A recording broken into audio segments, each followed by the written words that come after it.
In a Fox Business exclusive, Warren Buffett is here with me for his first interview of his 50th year as the founder. We're live here at a business he and Berkshire bought back in 1983 on a handshake with founder Rose Blumkin, who began by selling furniture in her basement with just a couple of $1,000s. In fact, some of the furniture was her own.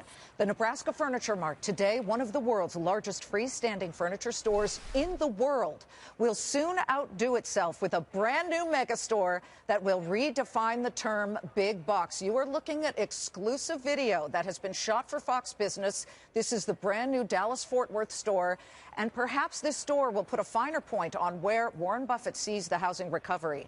In this hour, where's he placing his next bets? Why, at the height of a rocky recovery in the housing market, did he commit $400 million to a play on the housing market? Has oil hit a bottom? He's got a lot of energy investments. The Fed. And does he think they'll tighten rates when? Plus terrorism, one of the biggest threats to the world. With his massive insurance portfolio, what will he underwrite and what won't he touch? But here we are with Warren Buffett, your 50th year of running a company where $10,000 invested back then would equal $170+ million? Something like that, yeah. Well, you've done well for yourself. Yeah, it's worked out okay. It's worked out okay. You know, I need to ask you, though, when you were starting back then, you were literally kind of going door to door asking friends and family for money. Well, I started the partnership in 1956, and that was $105,000 from 7 members, primarily the family. My roommate in college was there, too. And they took a bet on you? Yeah, they did. I'm not sure why, but I stopped at Woolworth's and bought a little ledger for, I think, 98 cents. And I went, we had dinner, and I entered their contributions, and I gave them something called the ground rules, and we went from there. Aunt Katie was I'm just randomly pulling these ones out because you had to hit up family. How much did Aunt Katie give you? I think Aunt Katie probably gave me, and it was maybe in a couple different installments over time, maybe $20,000 or something. When like that. She died, may she rest her soul, what was that worth? I think it may have been worth a couple $100 million. I'm not sure.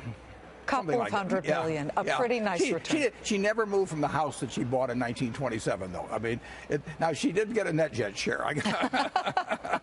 So she got to fly private. But her life didn't really, it didn't change much. You know, running a publicly traded company, when you took that plunge, one of your first meetings, and this really shows our viewers the contrast, it was held in a cafeteria back in the day. Yeah, at first, we held the meetings back in New Bedford because we were a Massachusetts corporation. And then we reincorporated in Delaware, and we could move the meetings here. And we had a little lunchroom down at National Indemnity, our insurance company. Did anybody show up? At max, maybe 12. Aunt Katie would come, and my Uncle Fred. And there was usually maybe one other outside show. There were 10 or 12 people there, and we had some coffee machines so we could charge them for anything they chose. Right, you were always charging. We started early. Well, fast forward to today, where you have this massive meeting with 35,000 plus people, a huge media crush. I mean, I leave with bruises because there's so many people elbowing me. It's unbelievable. How long does that meeting continue, Warren? It's gonna. Listen, we're having fun. Charlie Munger, my partner, and I. Charlie's only 91, so he's good for a lot of years. And together, we just have a good time. So we would do it if nobody came. We'd have so much fun. And I think this year we'll go past 40,000. You'll go past 40,000. I think so. That's a new prediction here. And I'm looking at that, and I'm saying, what else is going to be new about this? You and Charlie will have separate letters about the next 50 years of Berkshire. Right. We each have written, and they're done now. We've each written about the past 50 years as well as the next 50 years. And we didn't change a word in terms of what the other guy said. In fact, Charlie hasn't seen mine. He doesn't care what I say. But I've looked at his. But we're not changing anything. And shareholders will get his view, and they'll get my view. What else will be different about this meeting? Well, we're going to have the exhibition hall where our goods are displayed and sold, I might add. We're going to have that open Friday as well as Saturday. So that will increase the time people can spend there, and they won't have to leave the meeting to go out and spend money with us. Well, that'll increase the time they spend and the money they spend. We've got more CEOs coming this year, I think, just based on what they've told me so far. Oh, how many? Do you know? Or? Well, there's quite a few that have not been before. So I'm not sure I want to advertise their names, but they have told me they're coming. So there will be new CEOs that are unrelated to Berkshire Hathaway? Maybe of the companies we invest in. Possibly. So if you look at the portfolio, people can get a sense of exactly what that is. We are here at the Nebraska Furniture Mart, but you are making a huge bet on housing. I want to get to your prediction for housing. The new Nebraska Furniture Mart will have a warehouse, 1.3 million square feet. We got this exclusive video shot for us that's never been seen before. It's about to open, correct? How much in annual sales will this new Nebraska Furniture Mart in Fort Worth, Dallas, do? They don't want me to say this number, but I'll say it anyway, because I really believe, I believe the store will do over $1 billion. Over $1 billion I really do. Annually. Like I say, the management does not want me to say that but I really think it will. We do about 400, and this is the largest. You're in the largest home furnishing store in the United States, and we're in the 50th or so largest market, and we do 450 to 475 million here. We do 20 million in the week of the Berkshire meeting, so we can do a lot of business, and I think it's going to be very big. Right, because I was hearing maybe 600 million. You're saying $1 billion. That'll be interesting to see. The official forecast is 600, and by the time of the annual meeting, I think I'll have a pretty good idea, and if I'm right, you'll hear. Well, let me see if you're right on mortgage rates and the Federal Reserve. Warren, mortgage rates are historically low. Unbelievable. You have Berkshire Hathaway Home Services. What kind of loans are you writing with them right now? Well, we write just the standard loans of any real estate brokerage firm. I mean, we have this franchise operation, which we bought from Prudential, and we're renaming Berkshire Hathaway. And then we also have a whole bunch of realtors that we own throughout the country. We're the second largest brokerage firm. And, every day we're writing, and we offer people a wide variety of mortgages. Some of them most of them probably qualify for Freddie or Fannie or Ginnie Mae, but we give them a lot of choices. Do you think that the mortgage process and the mortgage regulations post-crisis are too stringent right now? Well, probably in some cases that's probably true. I mean, the mortgage servicers got burned so badly by the lookbacks that were taken. I mean, Listen, I asked because I had trouble getting a refi, and so did Ben Bernanke. Yeah, I read about Bernanke. Didn't read about you, Liz, but this will be in tomorrow's paper. I tried to keep it quiet. Well, OK Magazine. You've got a loan, Liz. If you don't fit certain boxes to check, you do probably have more problems than. But mortgages are a bar. I mean, buying a house today really makes sense. I'm not saying that because we have real estate brokerage firms, because it's not that big relative to Berkshire. I'm just saying that when you can borrow money at under 4% for 30 years, and if it's a good deal for you, you keep it 30 years, and if for some reason rates go lower, you refi.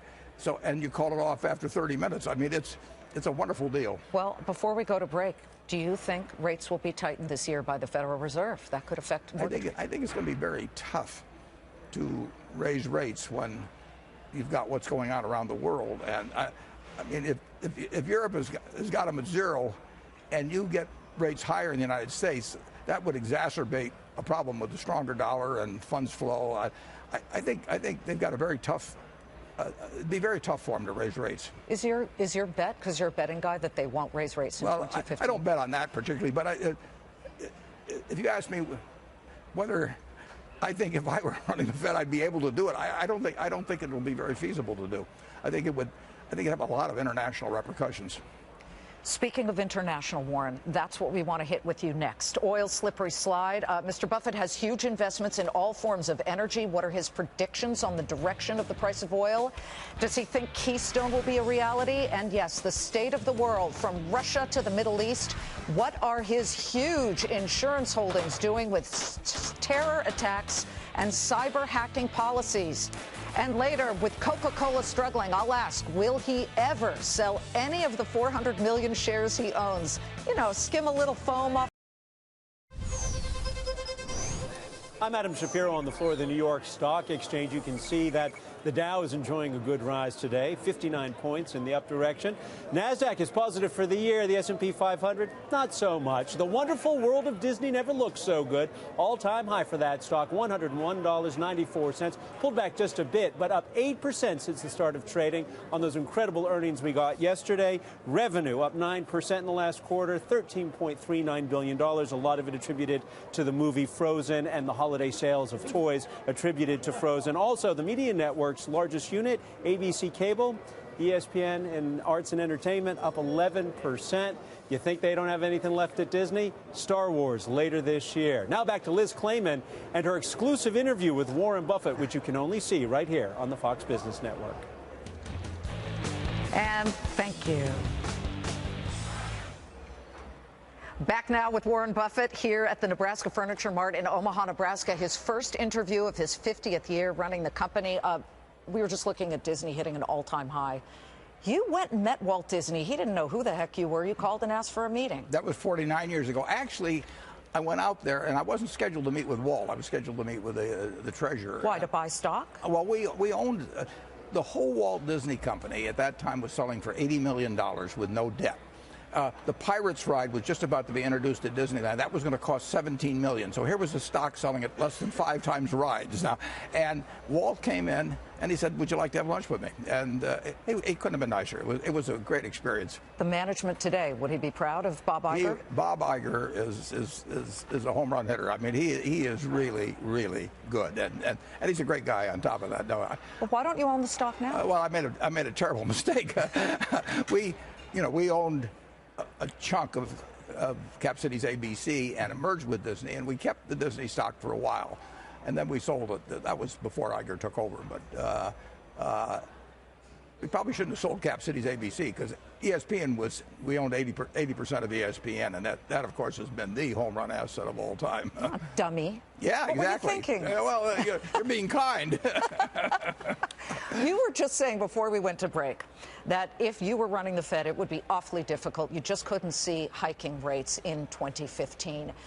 Right off the bat, I want to ask you, is Janet Yellen, has she created unintentionally any kind of bubble that you see? No. No bond bubble, nothing? Well, no. Well, the last asset I would want to buy is a 30-year government bond, but that's a byproduct of other policies which make sense. How about a 10-year? I don't want a 10-day bond. There's a good chance, who knows what the probability is, but that a 30-year bond, with a 2.5% coupon, I mean, that bond could sell at 60 very easily, at sometime in the not too distant future. Who knows? But what Europe is doing is, to some extent, I think, put her in a little bit of a box in terms of raising rates. Well, that does bring us to a very strong dollar. Have you made any currency bets as it pertains to Europe, Russia, anywhere? No, I haven't. I did some many years ago, but we have so many different operations that I can't tell whether the dollar going up or down is good or bad for us.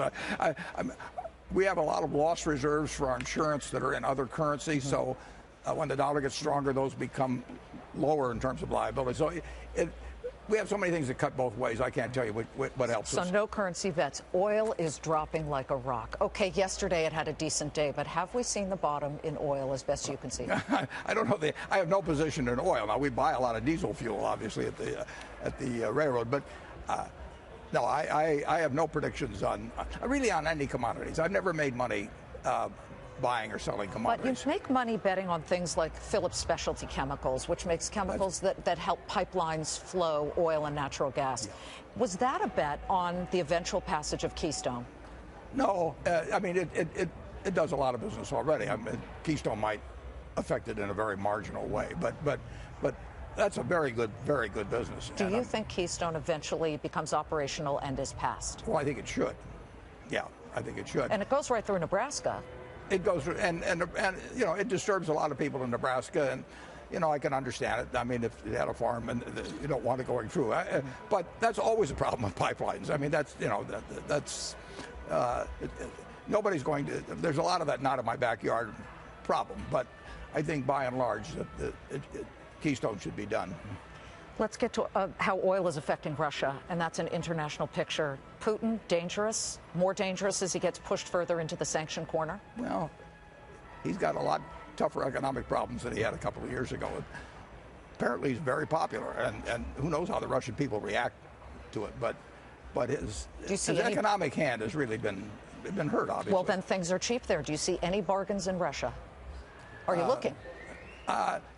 No, the answer is we do some business in Russia, but we bought some foreign securities, and we'd like to buy more businesses around the world.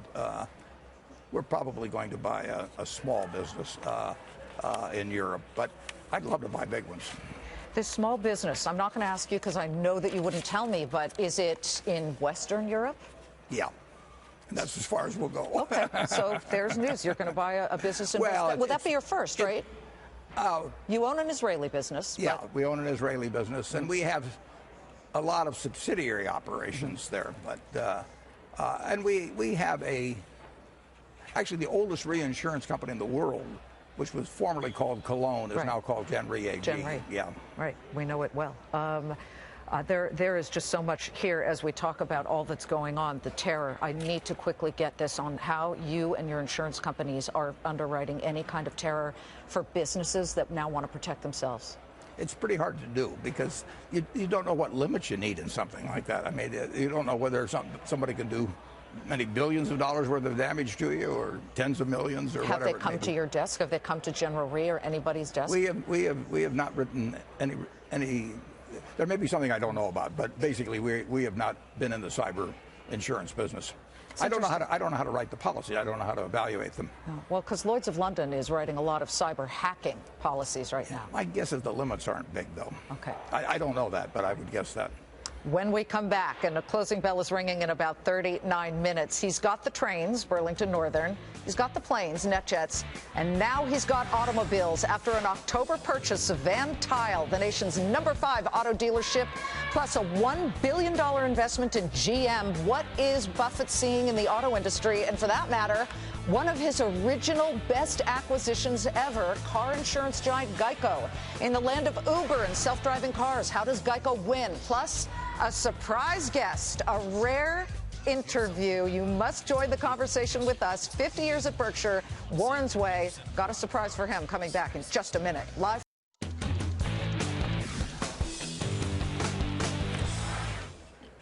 During the 50 years of running Berkshire Hathaway, Warren Buffett has amassed a stock portfolio worth $107.8 billion today.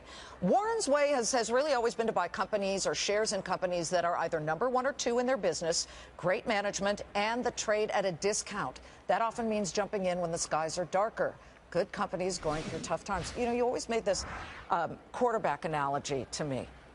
Well, there's nothing like having the right quarterback in there, I just sit on the sidelines. I mean, I am not there to run the ball or do anything of the sort. Or you can use in baseball. You can tell them how to swing. I mean, Stan Musial had one style and Ted Williams had another style. But if they've got the style and they got the record, you put them in there and then you just take bows for them. Would you take a bigger chance on a quarterback / company that's hurt versus? Well, sometimes you get a chance to buy something very cheap because of that. That's happened a few times. It happened with Geico when Jack Byrne came in. I mean, the company was in a lot of trouble in the mid-'70s, and a great quarterback came in named Jack Byrne, and he pulled the company through, and it's been one of the best things ever happened for us. That was your first business love, you said. That is true. When I was 20 years old, I went down to Geico. It wasn't called Geico then, it's called Government Employees Insurance, on a Saturday.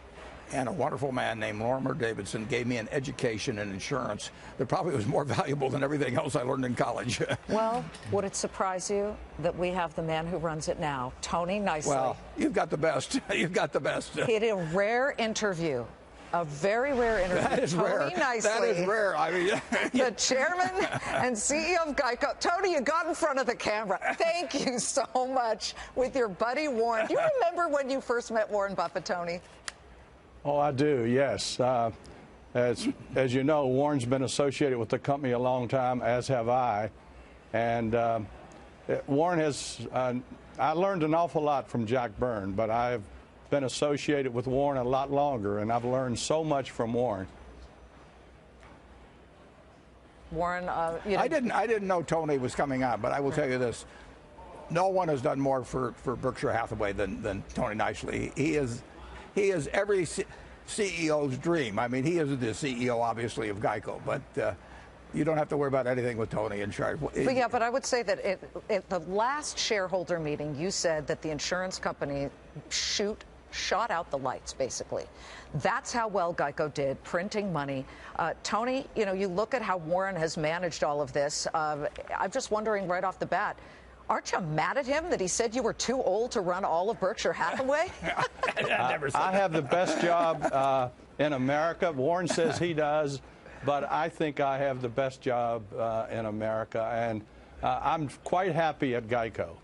Liz, two things happened to me in my career that I'll never forget. One was in April of 1993 when Warren and a number of the board called me into a meeting and said, Tony, you're going to be our next CEO. I was scared to death and didn't think I was up to the job. 2 years later, Warren called and said, Tony, I want you to think about something. I'd like to buy all the rest of Geico that Berkshire doesn't already own. Well, that's the best thing that's ever happened to me. It's ever happened to Geico. And it has given us the opportunity to do some things that I never dreamed possible. Well, Geico is my first love, and I couldn't have anybody. You care a lot about your first love, and you're the guy I want to have with my first love. That is for sure. But Warren, the business, and Tony knows this. The business is changing. You guys changed a lot of the business with your nutty commercials. You had those Super Bowl commercials. I'm sure that was worth the eyeballs. But the business is changing. You've got a lot of people buying online, and a lot of people running far from this one where you were playing Axl Rose. Tony, you must have thought Warren was nuts when he did that commercial. Well, he's a great sport. He is our greatest cheerleader. Everybody at Geico knows him, and everybody loves him because he's truly our greatest cheerleader at Geico. He's been to every one of our major offices. He does get very involved because he absolutely adores the business. For one reason, it just throws off a lot of cash. But as this business changes, we know that we have driverless vehicles coming, Tony. We know that the Uber world, Lyft world is here now. Are you insuring Uber drivers, Tony, these days? We have been licensed now in 2 states with our new product. We hope to be able to roll it out to more states because, of course, our product does have to be approved in each of the states. But we want to insure Uber drivers. We think we have the right type of policy to protect them well. So we are already licensed now in Maryland and Virginia, and we hope to be licensed in many more states soon. Warren? Yeah, well, with Tony in charge, I don't worry about anything. Do you worry about driverless vehicles? That, if there are fewer accidents, and that is what is expected, fewer accidents, is that going to hurt Geico's business? That will bring down the cost of insurance, and that's that will be good for hundreds of millions of Americans. But it's going to happen gradually, a lot more gradually than most people think. But yes, it will drive down frequency. Yeah, I agree with Tony. It will be. I think it will be slower for a number of reasons. But anything that makes cars safer, driving safer, we're for. You're for. Well, Tony, we so appreciate you getting in front of the cameras. I know it's not something that you really have done in many, many years. We appreciate it. We hope to see you at the annual shareholder meeting because Warren says that there are going to be live steers walking down the street. I don't doubt it. You ready for that? Yeah, but Geico will insure them, too.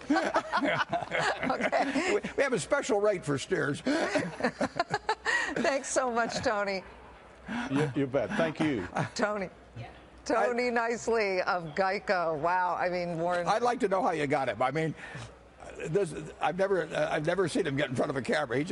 He does not want to take any credit for anything, and he deserves incredible credit. Well, that's just the kind of manager you really like. Before we go to a break, you and Charlie, you don't take well to activists, but if an activist came to you guys and said, spin off the insurance business, including Geico, it's worth so much more, what would you say to that activist? I would tell them, oh, we'll welcome you at the annual meeting, and you're free to propose it, and you'll lose. I'm writing some about spinoffs in the annual report this year. So absolutely no way. And by the way, this famous picture of you and Charlie, I don't know who took that picture, but you've almost channeled each other. When was that? That was, we were just walking down the street, I think in Savannah, Georgia, and somebody snapped a picture. And you're walking the same, your glasses are the same. Yeah, we were probably thinking the same thoughts, too. And that is how you have made this the third most valuable company in America. When we come back with the closing bell 26 minutes away, Coca Cola. You still consume it every day, right?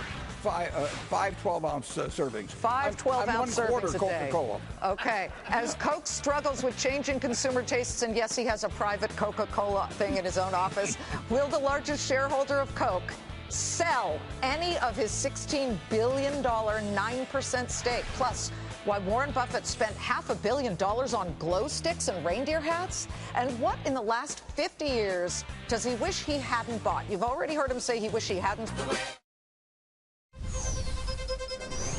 I'm Adam Shapiro on the floor of the New York Stock Exchange. The Dow has just pulled back from a session high of about 109 points, now at 75 points. But this happening within the last 30 minutes during the interview with Liz Claman, when Mr. Buffett, Warren Buffett, said that it would be tough for the Fed to raise interest rates. We saw the Dow shoot up. Also propelling the Dow up today, Walt Disney Company, Visa, and Home Depot. Walt Disney alone accounting for 48 points on the upside of the Dow.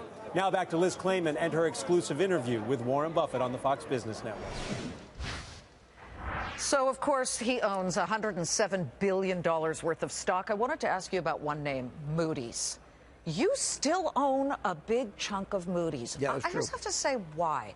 Because as when you look at these companies that have been the ratings agencies, S&P just settled from the crisis era situation. You know Moody's might be next. Why are you still holding on to Moody's? It's a fantastic business. So is S&P, incidentally. I mean, they're paying a big fine, but S&P is a wonderful business. It takes no capital. It has pricing flexibility. You know, I can't. If I sell a bond issue, I'll sell one in another month probably or something like that. I need a Moody's rating and I need a Standard & Poor's rating, and I can't negotiate with them. Well, so you won't sell any of your Moody's stake? Well, we haven't for a long time. Mm-hmm. We got 20-odd. We got about $2 billion worth. Well, your bigger stake, of course, is Coca Cola. Wells Fargo's the biggest, but Coke is right there. Right, yeah. Coke is right up there, and again, one of your business loves. But Warren, it's losing that important connection it's had with its customer versus the product. It's struggling. I mean, I stopped drinking Diet Coke, and I hear a lot of people saying, I'm trying not to do that anymore. You may drink it every day, but are you worried that this company has lost its way just a little bit? They're now rolling out fancy milk and things like that? There's 1.9 billion 8-ounce servings of a Coca-Cola product sold in the world today. It's gone up almost every year since 1886. That's true. There's more publicity about it in this country, but I do not worry about Coca-Cola over time. I'm 84 years old. In my adult lifetime, 1/4 of all the calories I've consumed have come from colas. Okay, you're scaring me, but no, and I'm feeling great. I mean, I think actually when I pass on, I think the Coca-Cola company should take my body around the country, drag it around. And this guy made it to 100 and did nothing but drank cola. On a Wells Fargo on a Wells Fargo, sure. Yeah, exactly. Yeah, with the Geico along. Throw all the logos in. So you won't skim any of the foam off the top of your shareholder, even if you need the money to buy something else you might like more. We've got $60 billion in cash, so we're unlikely to need the money. But we've gone since 1988 and never sold a share. I've never sold a share of Berkshire myself. I've never sold a share of Coca-Cola. Okay. Yeah. Well, there is Coke at almost every party, Coca-Cola, and there are all kinds of things like party plates and glow sticks, and that brings in Sam Taylor. Sam is the CEO of Oriental Trading. Who among us hasn't gotten the catalog about 50,000 times in our lives? But you bought this Omaha business a couple of years ago. What's it doing now for you? Why? It's a wonderful business, and it has millions of happy customers, and we've added 2 new subsidiaries since we bought it that Sam picked out, and we bought for cash, and and we're just starting. Sam, you used to be owned by KKR, a private equity outfit. Better to be run by Buffett? It's a world of difference. It's night and day. You can't even compare. And I was November 27th, 2012 was when Berkshire acquired us, the greatest day in the history of Oriental trading, because Kravis is on the phone, Warren. And it wasn't just, there were actually, we went through several rounds of private equity ownership. And the big difference with Berkshire Hathaway is we have autonomy. We have zero debt, and so now actually, like Warren said, the cash that we generate, we're able to use to invest in the business and to do acquisitions. And you've got this warehouse. I mean, it's unbelievable. We shot some video of it, and the warehouse is gigantic, and you have very much become a part of what has become the tchotchke center. I mean, look at this warehouse and how it is done. It's just... It's a feat. Maybe you can get those people to help run the warehouse at the Nebraska Furniture Mart. Those are two big warehouses, I'll tell you that. I've been through both of them. You want him acquiring businesses. Oh, absolutely. Okay, well, I now am going to reveal something that will be the first time anybody's seen this. At the shareholder meeting... not on this program. No, that'll be tonight later. We're revealing, because at the shareholder meeting, your businesses sell tchotchkes. So if we get a tight shot of the box, you will see what is going to be revealed courtesy of the Oriental Trading Company. And they are the 50th anniversary editions of the Charlie and Warren Ducks. Tell me about this. This is the Warren Duck, right? Well, we prefer party supplies, toys, and novelties. But every year we've done got a little gold version. jacket. We've done a version for the shareholder meeting, and so this is our third year now as part of Berkshire Hathaway. So we thought we'd do something special for the 50th anniversary. And how much will these cost? Let's see, we haven't determined the price yet on those. But leave a little room there. Exactly. I didn't want to speak. If they become popular, and then have my team come back to me and say, what are you saying? Okay, yeah, exactly. But actually, those are the only two we have in existence. That's the sample we got from our supplier. So, Liz, you're holding the only two that are in existence. I'll have a lot more for the shareholder meeting. Take the shot one more time. The 50th anniversary, Charlie and Warren Ducks. I won't put them on eBay. Well, I got the idea for the Bank of America preferred one in the bathtub. So I'm giving Charlie one of those so that he, too, can come up with an idea on this. Yeah, because he's such a slouch when it comes to ideas. Sam, good luck to you. Thank you. And to Oriental Trading. Sam Taylor of Oriental Trading, a business Buffett bought about 2 years ago. Well, with the closing bell 15 minutes away after 50 years, Berkshire is now considered the third most valuable company in the U.S., a bigger employer than Citi, AT&T, JP Morgan, FedEx. How much longer does Warren plan to stay at the helm, and what's the plan when he relinquishes the role? He looks so comfortable at that desk.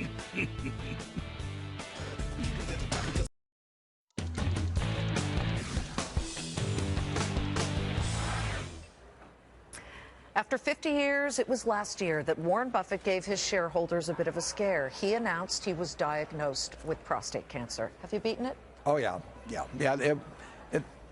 And it really wasn't a big problem. I mean, the radiation is painless, and I really, it's my PSA is below 1, so.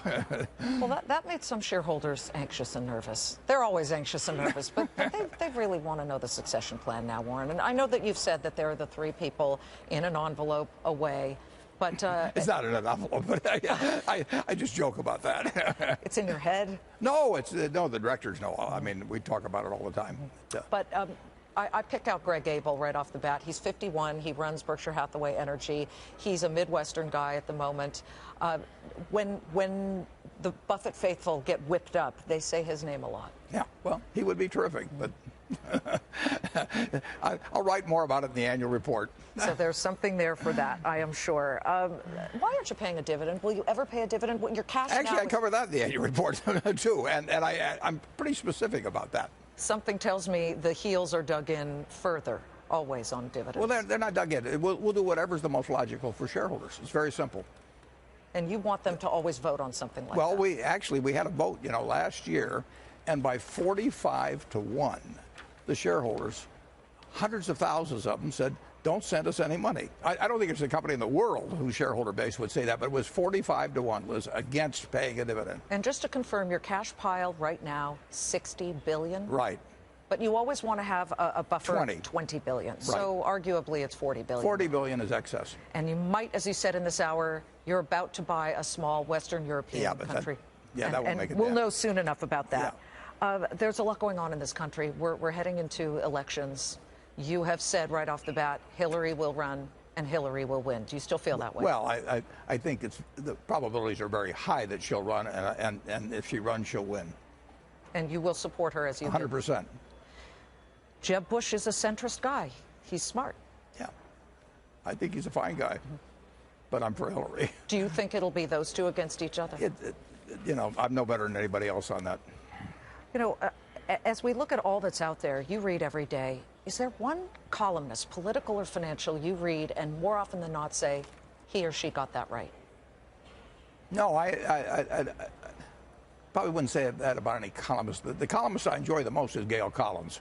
I think she is just terrific. Sure. Never met her, but she's very, in addition to being very funny, she's very, very smart. Well, Gail Collins is you just made her day. The next 50 years, Warren. Right. How long are you sticking around? I hope a long time. As long as I can keep drinking Coca Cola, no telling how long I'll last. Okay, yeah, I mean, we get the endorsement. Yeah. Drinking Coca Cola, you got your first iPad recently. Let me just throw this one out. You're not a high-tech guy. Will you buy an iWatch? Tim Cook sent me a Christmas card, and he said his goal in 2015 was to have me get rid of that flip phone I have. So I've got a couple stages to go through before I get to the iWatch. Warren Buffett. He's a terrific manager, incidentally. So Tim Cook, Bob Iger, you've given some real thumbs up. Absolutely. And, of course, to Tony Nicely. A lot of news made in this hour, Warren. We appreciate you coming on as your first interview in your 50th year. And, again, I want our viewers to know this very well is Berkshire Hathaway, the top 5 most valuable, biggest market cap companies in the world. Well, you know, there's still time. There's still a few slots above us. Can you get there to number 1? Well, we're working on it. We'll leave it at that. Warren, thank you very much for being Liz. on Fox Business.